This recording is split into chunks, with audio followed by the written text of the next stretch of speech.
Bonjour à tous, bienvenue sur ma chaîne YouTube. Je me présente rapidement. Je m'appelle Abraham, j'ai 24 ans et donc je suis actuellement en BTS NDRC. Alors, on va commencer par les bases. BTS NDRC, qu'est-ce que c'est et qu'est-ce que ça veut dire? Le BTS NDRC, donc c'est le BTS Négociation, Digitalisation de la relation client.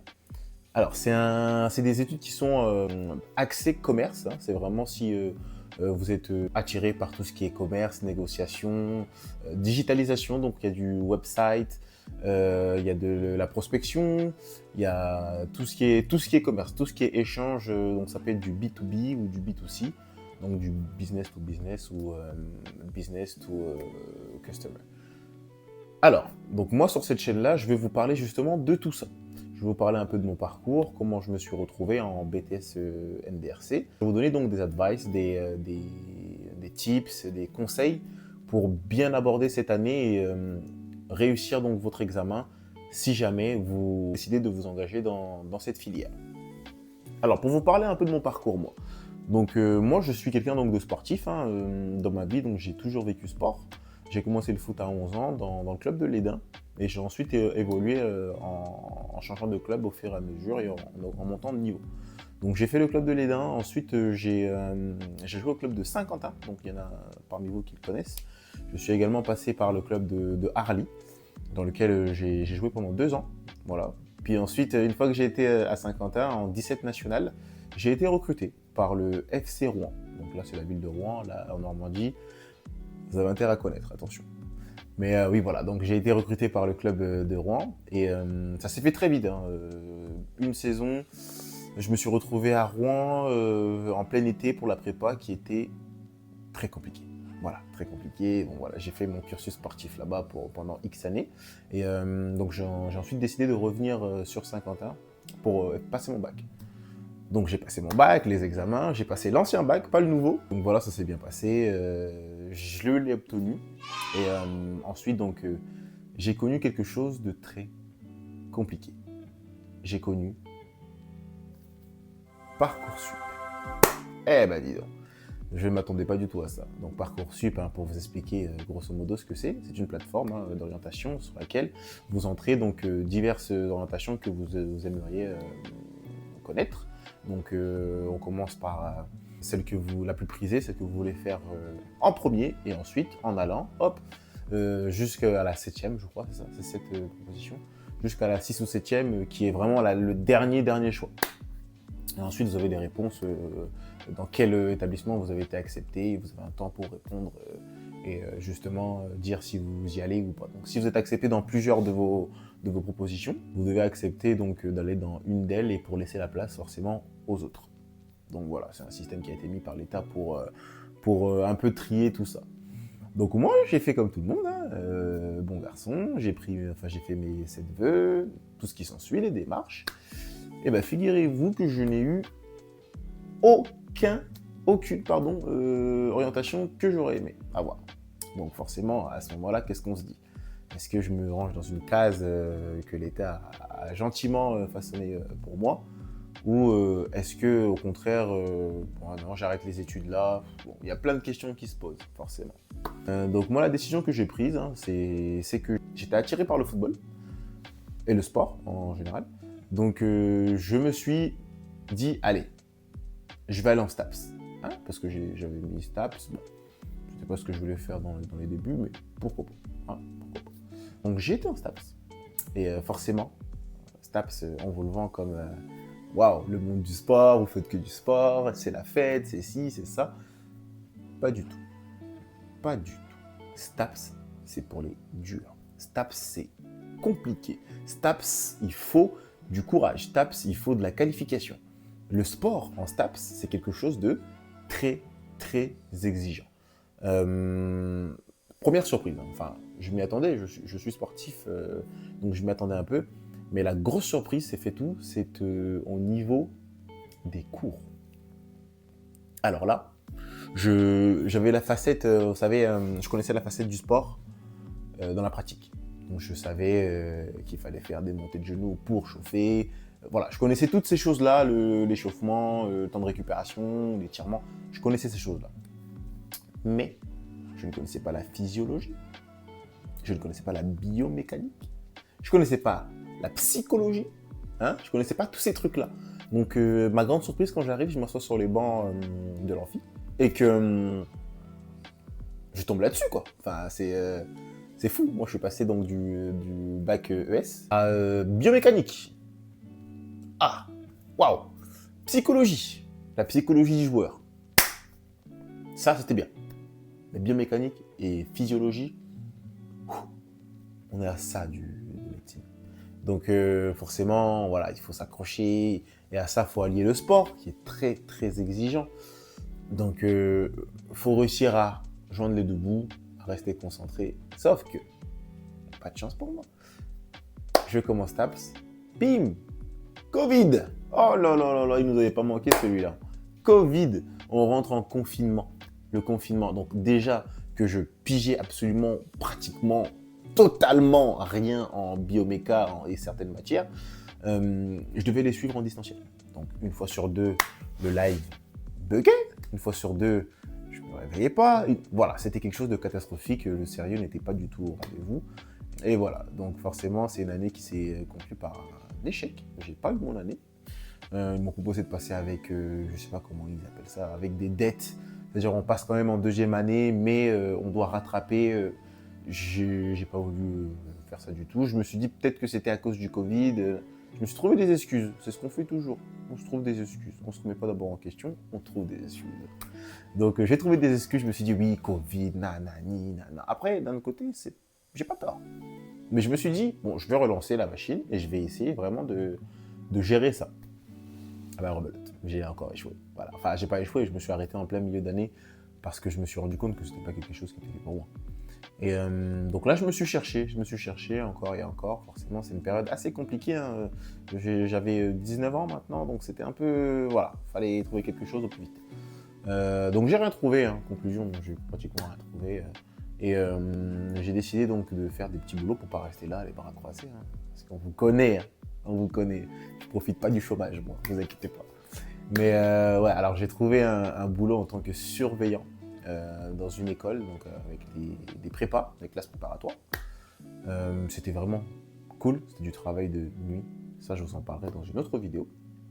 Mais voilà, donc j'ai fait mon année là-bas, cosy, en même temps je faisais mes recherches, voilà. J'étais vraiment dans cette mentalité de trouver quelque chose, de faire quelque chose de ma vie. Parce que bah, j'ai envie de bien gagner ma vie, j'ai envie de, voilà, d'être à l'aise, j'ai des ambitions. Donc je cherchais activement vraiment quelque chose, soit à me former, soit un métier justement dans lequel je pourrais progresser beaucoup plus vite. Et donc j'ai postulé dans beaucoup d'offres d'emploi et de formation. Donc j'ai l'école Piget qui m'a appelé un beau jour. D'ailleurs, j'ai hésité à pas répondre parce que je pensais que c'était un truc, vous savez, les trucs téléphone, voilà, les publicités. Donc j'ai hésité à pas répondre. J'ai répondu. Et ben j'ai bien fait. J'ai répondu. Donc ils m'ont blablabla. Oui, Piget, vous avez postulé à notre école d'alternance. Ouais, ok. Je me suis dit, ok, bon, ils m'ont rappelé, c'est une école. Bon, l'école c'est bien, mais il faut trouver l'entreprise. Donc j'ai été à l'école et j'ai été agréablement surpris par le sérieux. Vraiment, c'est une école que je recommande fortement. Pigier, donc c'est national, hein, vous en trouverez partout. C'est tenue vestimentaire, donc un minimum de professionnalisme. Hein, c'est une tenue classe, sans en faire trop non plus. Hein. Voilà, c'était quelque chose qui était instauré au sein de l'école. Donc ça, moi, ça m'a beaucoup plu. Et il y a eu un entretien donc d'entrée. Donc il y a un entretien qui a été mis en place pour entrer justement au sein de cette école-là. Donc ça rajoute un certain prestige à la chose. Et moi, je suis faible au prestige. Parce que j'ai plongé les deux bras dedans. Voilà. Donc je me suis donné les moyens, forcément. Hein, et j'ai passé mon entretien. Donc c'était en 2 étapes. Et congratulations, j'ai été accepté à Piger.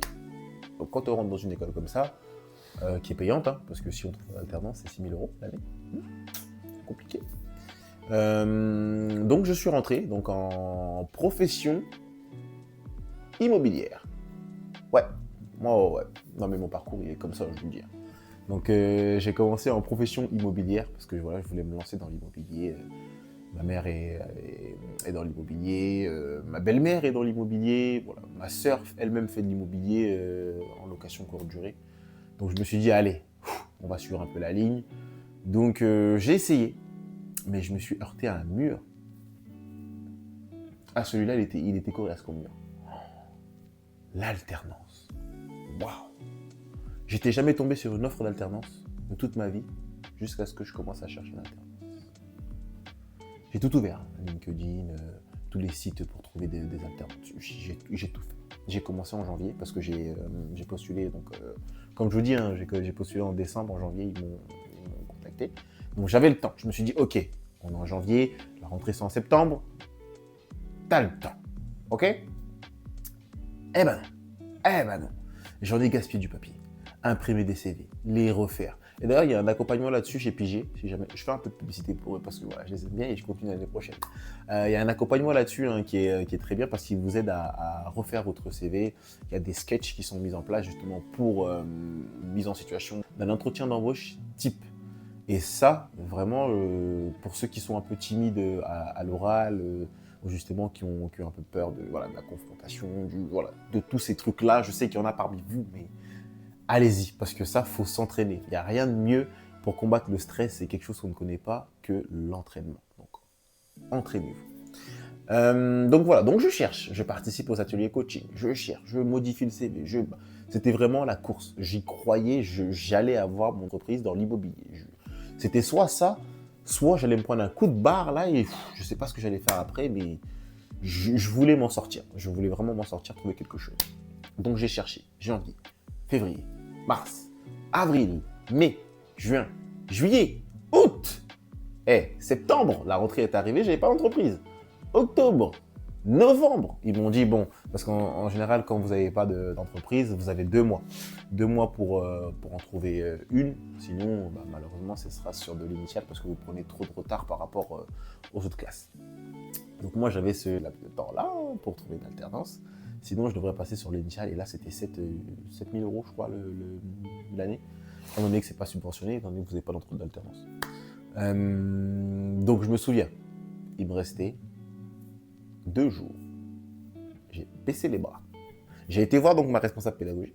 Et je lui ai dit, écoute, Sandrine, moi je s'appelle Sandrine, big up à toi Sandrine. Sandrine, laisse tomber. J'ai pas d'entreprise, j'ai fait toutes les entreprises d'Amiens, Albert, parce que moi je suis originaire d'Amiens. J'ai fait toutes les entreprises du coin, et c'était pendant la conjoncture où justement l'immobilier, ça allait pas top. Donc j'ai baissé les bras les 2 derniers jours, je me suis dit, c'est pas en 2 jours que je vais trouver une alternance, c'est pas possible. Et Sandrine, big up à toi encore une fois, parce que c'est grâce à toi que je suis là aujourd'hui. Sandrine m'a dit, ah non, Abraham, non, t'abandonnes pas. Tu vas changer d'orientation. Tu vas passer en négociation, digitalisation de la relation client, NDRC. Donc là, elle me dit oui, c'est de la négociation, c'est si, relation client, tic, ta. Et moi, dans ma tête, je voyais que caissier. Mais elle a réussi à me convaincre, elle m'a dit, mais non, c'est pas que ça, tu peux faire commercial, tu peux faire ci, tu peux démarcher, tu peux faire négociateur pour justement certaines entreprises ou des grandes marques. Elle a réussi à me vendre le truc. Et c'est là où aussi qui est l'intérêt de ce genre de personnes hein, qui sont là pour vous ouvrir les yeux. Parce que forcément, moi j'arrive, j'avais un œil fermé, un œil ouvert. Je voyais que, comme je vous disais, caissier. Et elle m'a ouvert cet œil-là pour que je puisse voir tout ce qui était possible autour aussi grâce à ce diplôme-là. Donc, je me suis dit, allez, pari risqué, je change. Il me restait toujours 2 jours. Là, je peux vous dire, j'ai eu un boost. J'ai postulé sur Pôle emploi. Faites-le. On ne s'en rend pas compte, mais quand vous êtes déterminé, postulez partout. Sur Pôle emploi, sur Indeed, sur les sites justement dédiés à l'alternance. Surtout, vous postulez partout. J'ai postulé à Pôle emploi. Je me suis dit, bon, je jette la bouteille à la mer, on verra bien. Voilà. En même temps, je démarchais, je postulais aussi à côté. Dring. Il me restait 1 jour. Il y a une société qui m'appelle, donc oui, bonjour, j'ai vu que vous avez postulé sur Pôle emploi, comme quoi vous cherchez une activité, un CDI. Et j'ai dit, oui, je cherche quelque chose. Et c'est là où Technitois est rentré dans ma vie. Ouais. D'ailleurs, j'y suis toujours aujourd'hui, et on est partenaire officiel de Pigé d'ailleurs, si jamais vous voyez cette vidéo et que vous voulez rejoindre. Donc voilà, donc j'ai été convoqué pour un entretien, ça a été très vite, très sympa. D'ailleurs, merci à toi Benoît qui m'a recruté. Donc ça se déroule comment? Donc moi je me suis habillé, je me suis préparé au max. Quand je vous dis, j'avais mis la chemise, j'avais mis la veste, j'avais mis le pantalon, j'avais mis les chaussures qui font pouloum karang, j'ai tout mis. Et j'arrive là-bas, en fait, c'était une boîte de rénovation de l'habitat. Et dans le milieu de la rénovation de l'habitat, tu t'habilles pas en costard, tu t'habilles pas en clac, clac, clac. Donc je suis arrivé, j'étais le seul comme ça dans la boîte. Donc forcément, après c'est un gage aussi d'intérêt, hein, parce que j'ai essayé de mettre toutes les chances de mon côté. Forcément, je préfère venir habillé très bien que pas assez bien, forcément. Ça définit un peu ta personnalité aussi et ton intérêt pour la société. Donc voilà. Donc j'ai eu mon entretien. Oh, c'était cardio. Hein. Et là, je me suis dit, je rentre ici, je sors pas sans une offre d'alternance. Je me souviens, il y avait Benoît et Noureddine, donc qui est le big boss. Donc voilà, ça se passe bien, je me présente. Voilà, un entretien type. Mes motivations, si, ça, les avantages du boulot, ce que moi je veux faire, ce que j'ai fait. Voilà. Donc on parle et il y a un bon feeling qui se met vraiment. Et j'ai décidé de parler moi à cœur ouvert, donc de leur dire vraiment pourquoi j'étais là. Et ils m'ont dit clairement qu'ils me prenaient, voilà, que le profil leur convenait et que j'étais quelqu'un de bien. Voilà. J'ai réussi à me vendre quand même un minimum pour mettre un maximum de chances de mon côté. Ils ont décidé de me prendre. Mais la question maintenant se posait, c'était comment je vais faire pour avoir une alternance? Parce que là, ils ont décidé de me prendre, mais en CDI. Alors, ils m'ont dit, c'est OK pour toi? J'ai dit non. Voilà. Ouais, c'est un coup de maître et j'en suis fier. J'ai dit non. Je vous explique, hein, pour être honnête avec vous, actuellement, donc je suis à la recherche d'une alternance. Et j'ai eu tellement de refus. J'ai postulé partout, mais j'ai pas laissé tomber, que je me suis lancé donc sur Pôle emploi. Et je suis tombé sur vous. Et donc le patron, donc Noureddine, le big boss, il s'est dit, ouf, ah ouais d'accord, le mec il va jusqu'à là quoi. Donc n'hésitez pas à dire les choses et à prendre des initiatives surtout. Donc je leur ai dit, forcément oui, moi votre société elle m'intéresse. J'ai envie d'apprendre avec vous parce que j'ai jamais été dans le bâtiment, donc j'ai envie d'apprendre, j'ai envie de partager ma motivation, ma bonne humeur, mon enthousiasme avec vous. Enfin, je veux venir, mais je viendrai uniquement si c'est en contrat d'alternance. Alors, donc ils se sont regardés, donc tous les deux, hein, le directeur d'agence et Noureddine, donc le big boss. Ils m'ont regardé, ils m'ont dit, pourquoi je devrais te prendre en alternance? C'est la fameuse question, pourquoi toi et pas lui? Donc moi, j'étais un peu paniqué parce que je me disais, en fait, ton embauche donc, en alternance dépendra de ta réponse. J'ai pris 20 secondes, donc il y a 20 secondes de blanc, où j'ai réfléchi. Alors j'ai réfléchi. Je me suis dit, allez, bon, parle-lui à cœur ouvert. Je lui ai dit, bah écoutez, moi, aujourd'hui, je suis quelqu'un d'honnête, j'y connais rien en bâtiment. J'ai jamais travaillé dans ce milieu-là. Tout ce que je veux, moi, c'est m'en sortir. Je veux juste m'en sortir, avoir un avenir, travailler, rendre fiers mes parents, me rendre fier les gens qui sont autour de moi et inspirer tout simplement. Et c'est une réponse qui lui a plu. Vraiment, ça lui a plu. Et il a décidé de prendre la pile. Donc, il y avait une pile comme ça, à peu près, hein, de CV et de personnes avec qui devaient voir encore. Il a décidé de prendre cette pile et de dire, tu vois, Abraham, ça, c'est tous les gens qui passent après toi. Donc, il y en a des 30, 40, 50. Voilà, il y avait de tout.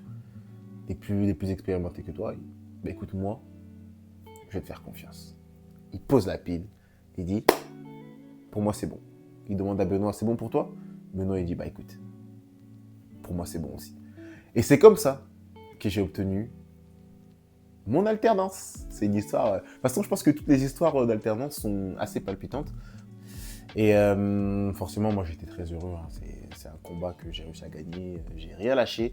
Donc, si j'ai un conseil à vous donner pour vos alternances, ne lâchez rien. C'est pas parce qu'on vous dit, oui, non, mais laisse tomber, l'alternance, c'est impossible.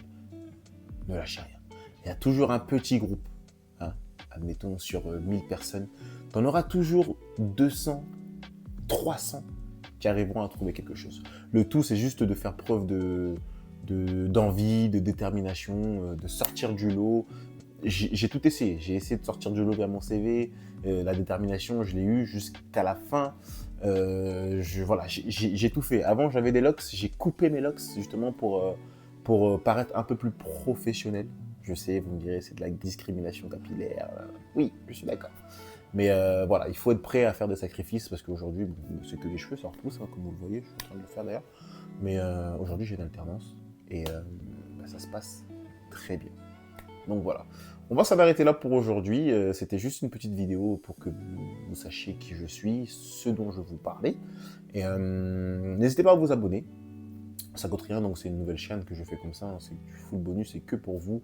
Et moi, pour prendre du plaisir aussi voilà, de vous aider, de vous accompagner et d'essayer de vous aiguiller si jamais vous avez besoin de conseils. Je vous remercie l'équipe. Je vous souhaite une bonne fin de journée parce que c'est la fin de journée chez moi. Et je vous dis à bientôt pour la suite. Voilà, je vais vous parler un peu plus de PJ, un peu plus du BTS NDRC. Voilà, je vous fais un gros bisou la team. Ciao!